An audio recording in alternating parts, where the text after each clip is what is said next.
ఇచ్చి ఈ రాష్ట్రం పరిపాలించే పరిస్థితికి ఆ భగవంతుడు ఆయన కల్పించాలని కూడా మనస్ఫూర్తిగా కోరుకుంటూ మీ ద్వారా ఆయనకి శుభాకాంక్షలు తెలియజేస్తూ, అదేవిధంగా విషయం వస్తే మీ అందరికీ తెలుసు, ఎన్నికల్లో ఇచ్చిన హామీలు అమలు పరుస్తూ ఒక పక్క ఈయన హామీలు కూడా ఈరోజు చంద్రబాబు గారి నాయకత్వంలో, కూటమి నాయకత్వంలో ఈరోజు ఎంతో రాష్ట్రం ముందుకెళ్తుంది. కాబట్టి ఖచ్చితంగా ఈరోజు జనసేన కానివ్వండి, బీజేపీ దేశం వాళ్ళు పూర్తి ఐక్యమత్యంతో ఈరోజు ఈ రాష్ట్ర భవిష్యత్తును ముందుకు తీసుకెళ్తున్నారు.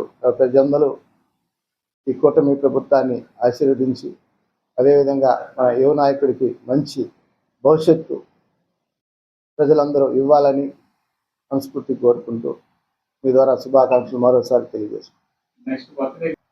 ఈ రాష్ట్ర పరిపాలించే అవకాశం భగవంతుడు ఇవ్వాలా, అదేవిధంగా రాష్ట్ర ప్రజలు కూడా ఆయన కోరుకుంటున్నారు ముఖ్యమంత్రి కావాలని.